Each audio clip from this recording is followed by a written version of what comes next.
Welcome. I'm Kinetic Symphony.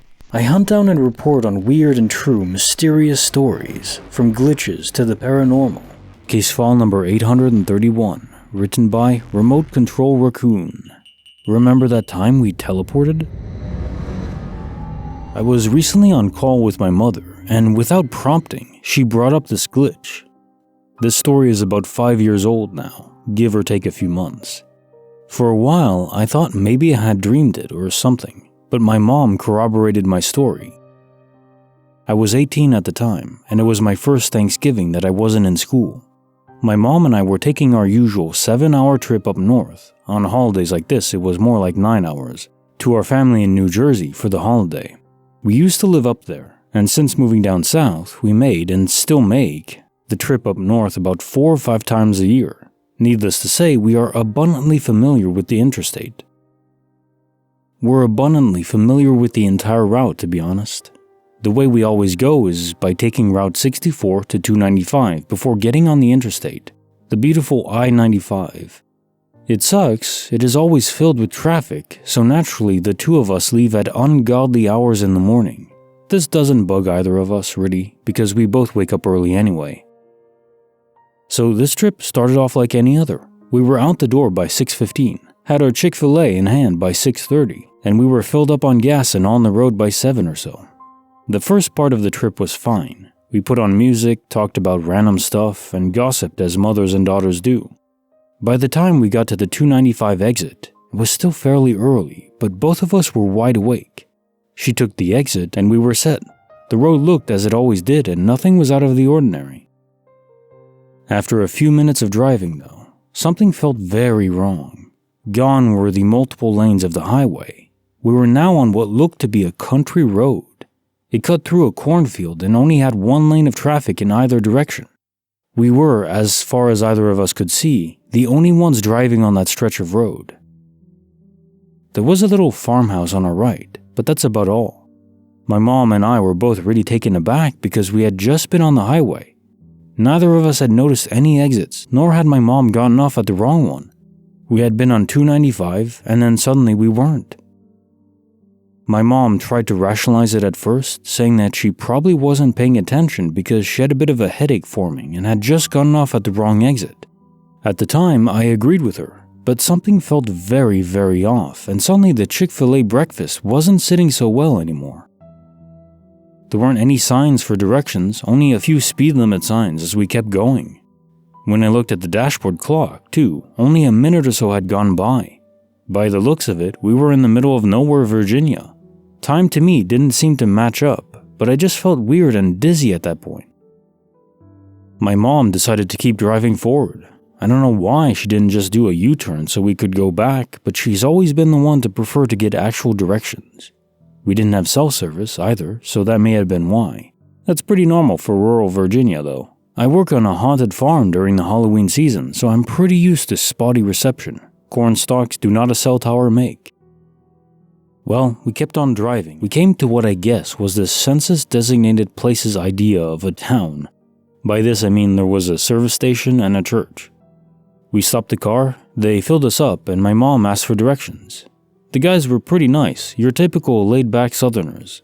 They did tease my mom for her New York accent, though.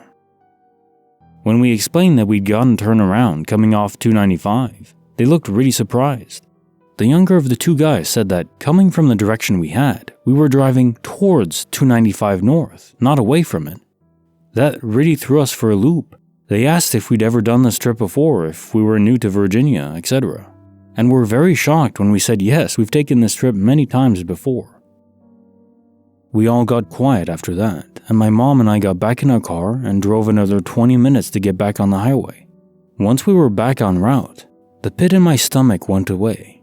Neither of us really talked about it anymore, and we didn't mention it to our family once we got to Jersey. I've thought about this experience a lot since it happened, though. I tried to rationalize it, but the more I think about it, the weirder it gets. Sure, plenty of people make driving mistakes when they're tired, but my mom and I had both had our coffee, and we were both well rested.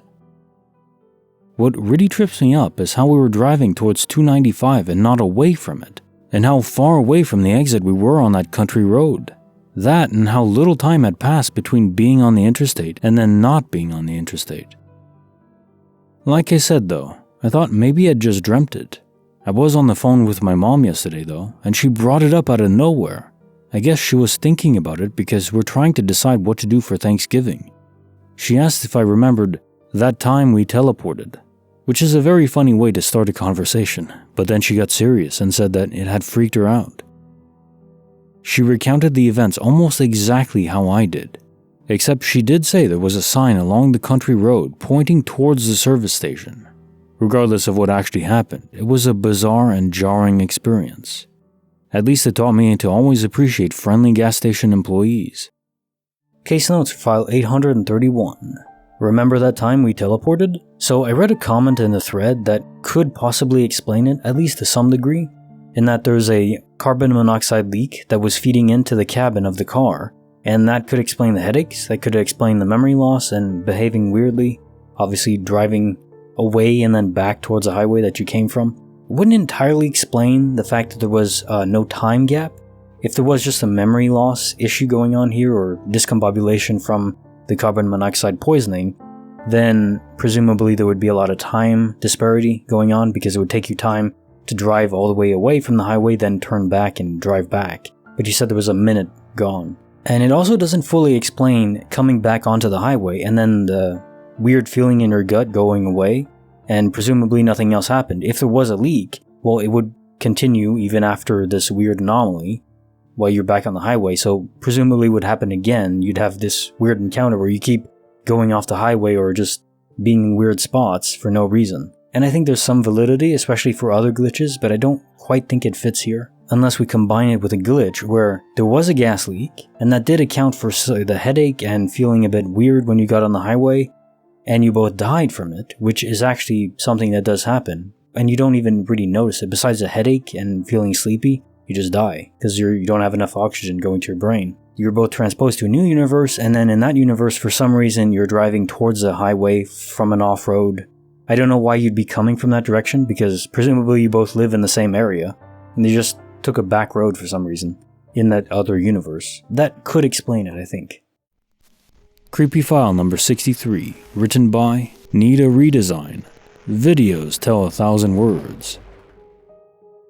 This happened 5 years ago, when I was 19. I was studying in a college town and sharing an apartment with Emma. Emma was a year older than me, and even though we didn't know each other before becoming flatmates, we quickly became friends. One day, she told me she had to go to the art school where she was studying to bring home some pieces she needed to work on. She told me she could use an extra pair of hands, so I went with her. The school is located on a small square in a pedestrian zone. We went, grabbed what she needed, and left. We were heading out of the square and towards our apartment, distracted by the conversation, when Emma tapped my shoulder. I look at her and she points to our right. There's a man there. He's recording you. I turn my head and there he is, a man in his 40s, pointing at us with his cell phone. He wasn't even trying to hide it. I immediately start walking in his direction, and Emma follows me close behind. I know you were recording or taking pictures of us, and I want you to delete it right now, I said. He started laughing and pretending not to speak my language. Okay, no worries, I'll repeat it in English for you. Delete the damn video. He laughed again and told me he wasn't doing anything wrong. I was having none of it. My blood was boiling at this point, and with the rush of adrenaline, I snatched the phone out of his hand. I opened the gallery and, of course, there I was. A video mostly zoomed in on my chest area. Not that it matters, but I was wearing a top without a bra. I delete it, and before me appears what seems to be a similar video of another woman. Before I have time to react, he snatches the phone again, looks at me with a grin on his face, and tells me, "Don't worry, I have more women there." I was very shaken up, about to burst into tears, and decided to just turn around and walk home with my friend. In hindsight, I know this could have ended badly for me. He could have gotten violent when I took his phone. But part of me regrets not smashing it on the ground when I had the chance. A few months after this encounter, it made it to the news that a man had been recording women on the street of my city and uploading them to questionable sites. I will always wonder if it was the same man. Case notes for the creepy file number 63. videos tell 1,000 words. Right, I mean, I fully understand the rage that would rush through you. At least in the US, technically it's legal to record anyone you want. Well, it depends on the state. Some states do require two parties to consent, but in most places, it's just presumed that there's no privacy in public. Of course, in a way that he was doing it, obviously in a provocative way, and also to sell the content apparently online or something. But yeah, the rage I understand, and it's just very dangerous, as you mentioned in the last paragraph. You don't know these people. I mean, they could have weapons. They could obviously they're mentally unstable from the get-go, given what they're doing. So yeah, smashing his phone probably would have ended pretty poorly for you. Just in the future, be careful and try to contain that rage because it can lead to dangerous places.